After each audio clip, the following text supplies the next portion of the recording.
Welcome to Sweeney Communications. My presentation is Communication Breakdown Between Two Cultures.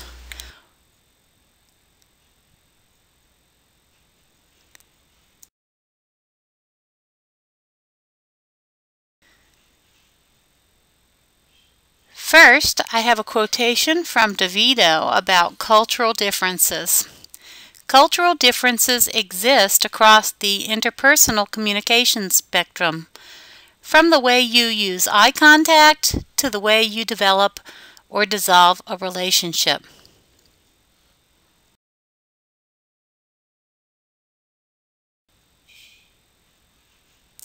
As you know, teachers have duties.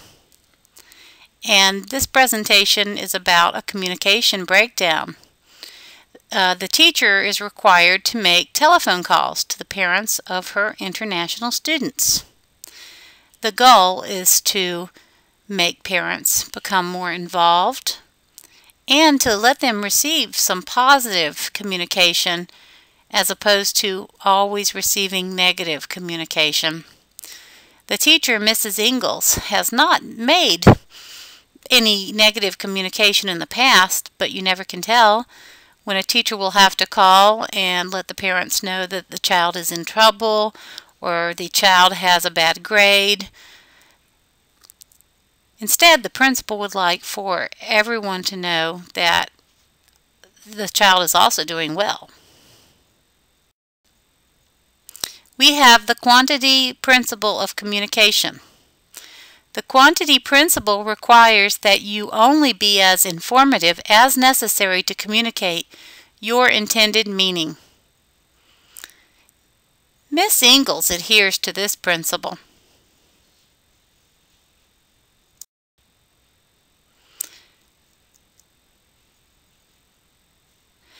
Making contacts with parents is one of the requirements she has to fulfill before getting a good evaluation and being rehired the upcoming year.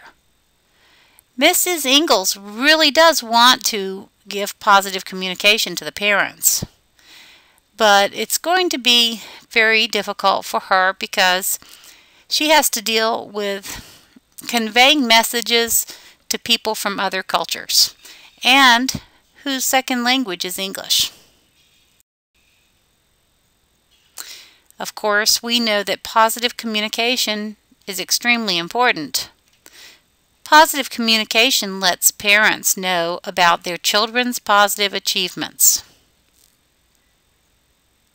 Miss Ingalls adheres to the quality principle. The quality principle states that you will say what you believe to be true and not say what you know to be false. So in this case, Miss Ingalls would, of course, focus on the child's positive traits, creative talents, the fact the child is intelligent, that the child has a good grade, something like that.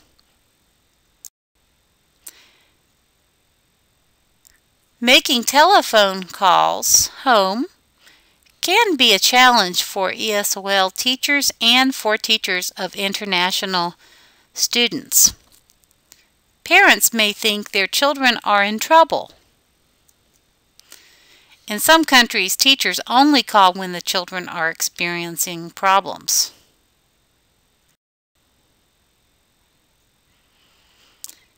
The challenges are both linguistic and multicultural. Parents may suspect behavioral and academic issues have caused the teacher to call home.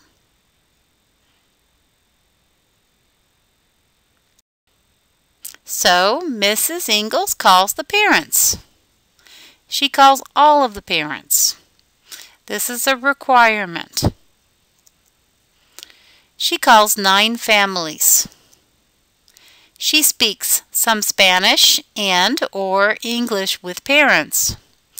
Of course, she would speak Spanish with the Spanish-speaking parents, but she does not know Arabic. So, with the Arabic parents, she must speak English. In the end, families respond respectfully. Families thank the teacher courteously. Of course, Mrs. Ingalls is courteous and respectful in return. Here's an example of a conversation. Mrs. Ingalls says, "Mrs. Yazin, I am calling to let you know your daughter is doing well in my class." "What?" "Let me get my sister to interpret Little English." "Hi, I speak English and interpret for my sister. Are you the teacher?" "Yes, and I am calling to tell Mr. and Mrs. Yazin that their daughter Insa is doing very well in my class. She has a 95 and A in my class."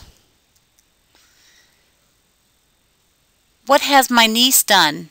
Interprets in Arabic to the mother. "Is Insa turning in all her work?" "Yes, she is doing very well. It is a pleasure to have such an intelligent and sweet girl in my class." Interprets. "My sister wants to know if Insa has any work late. Is she good in class? She make trouble?" "Oh, I am only calling to tell you she is a good student." "Thank you very much. We speak to Insa about this." "Call me whenever you have questions. Insa is one of my best students. My number is 400-000-0000. Bye." Mrs. Ingalls adheres to the relation principle. The relation principle asks that you talk about what is relevant to the conversation. So what went wrong? Miss Ingalls needed to follow the manner principle to an even greater extent than she would have followed it with native English speakers. The manner principle requires that you be clear, avoid ambiguities, be relatively brief, and organize your thoughts into a meaningful sequence. Thus, you use terms that the listener will understand and omit or clarify terms that you suspect the listener will not understand. In this case, parents needed to preview the material. The context under which the communication occurred obscured the message. Miscommunication. Miss Ingalls believes the communication went well. So the children returned to school, and 7 out of 9 students report their parents think they were in trouble. What could Mrs. Ingalls have done differently?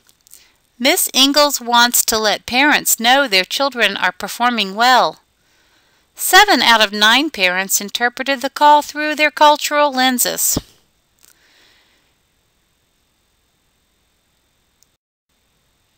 Here is a comparison and contrast between insensitive multicultural communication and sensitive multicultural communication. On the left, you will see how Miss Ingalls behaved, and on the right, you will see how she could improve her communication. Sometimes teachers speak too quickly. They don't foresee the need to translate. Miss Ingalls doesn't prepare in advance, and she doesn't preview and follow up with information in writing. She could have been more sensitive in her multicultural communication. Miss Ingalls could speak slowly and clearly. She could have a backup plan for a translator. She may call and schedule in advance. She may employ visuals. She should preview with a note and follow up with writing in plain English. The next day, the students returned to school. Many students tell the teacher their parents thought they were in trouble. The students say they would like to know before the teacher calls. Of course, the students want to know beforehand because they would like to prepare their parents, ahead of time. Mrs. Ingalls responds. She tells them to explain they are doing well, so the children are supposed to tell their parents that they are doing well. They are supposed to convey the message that Mrs. Ingalls didn't get across. And Mrs. Ingalls has the wisdom to send home a note to follow up. Now, this is not something that she had planned prior to calling the parents, but once she understood that she was misinterpreted, then she knew that she should follow up with a note and clarify the issue. Sometimes people hear what they expect to hear given the context in which the message is conveyed. 7 out of 9 families expected to receive bad news because teachers do not call home in their cultures. In their cultures, teachers are people on pedestals. They are highly respected. Teachers are authority figures not to be questioned. Teachers are also too busy to call home.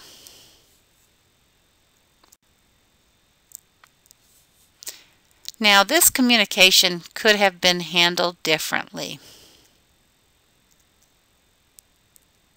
First, preview the message to be sent. Second, send a note home prior to the call. Even better, send a translated note home prior to the call. Explain the reasons the teacher will be communicating with the parents. Explain to the student why the teacher is calling prior to the call. That way, even the student can tell his or her father, mother, what the call will be about, so that the parents will not expect that the child is in trouble. Set an appointment for the call. This would give the parents the opportunity to have someone in the family that can translate there in time for the call. Avoid calling while the parent is at work because this will be an embarrassment. One thing to consider is that the fellow employees at work might be of the same culture of that parent, and they might interpret the call from school to the parent that the child is in trouble. So this can be an embarrassment for parents whose first language is not English and who come from a different culture where nobody gets a call from the schools. Use additional means of communication. If the student has done very well, international parents appreciate it when their child earns a certificate.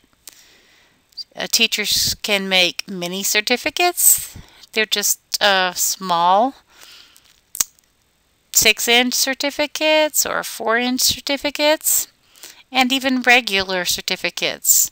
And the teachers could give some example of the children's talents. The best artist, for example. Also, students can receive tickets to events as prizes. If a student gets one of these, he or she will show it to his parents, and this will be a means of communication to show the parent ahead of time that the teacher thinks highly of his or her child. Write in agendas with notes. Now, schools are giving fewer agendas today than they did in past years, but in some schools the teachers would write a note, a weekly note or a daily note, explaining how the child was doing, even explaining if there was or wasn't homework. And these would be signed by the teacher. Also, teachers can have websites with updates about assignments, never including the students' names, some thank you notes to parents, and International Parent Nights. Had Mrs. Ingalls conducted an International Parent Night or a meeting for all of her students who come from foreign countries, they would have felt at ease with her ahead of time before the conversation by telephone. Instead, she just called out of the blue, and so they were, of course, they worried about what their child had done in school. Context means a lot.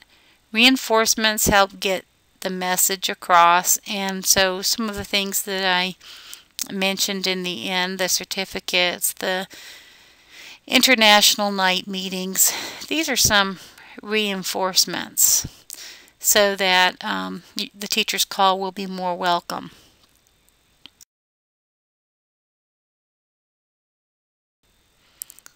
As Samovar and all write, in the contemporary business environment, knowledge of cultural differences, cross-cultural teamwork, and multicultural collaboration are essential for the organization's success. I believe this could also mean that we must communicate at the right time, in the right place, in the right context. We must not catch people off guard. The listener may base his or her understandings upon the context. So no matter what the speaker says, they still may not get the message because of the context in which, for example, the call was received. References: DeVito, Interpersonal Messages, Communication and Relationship Skills, 2nd edition, New York, Pearson. Samovar, Porter, McDaniel, and Roy. 2013, Communication Between Cultures, San Diego, Wadsworth Cengage.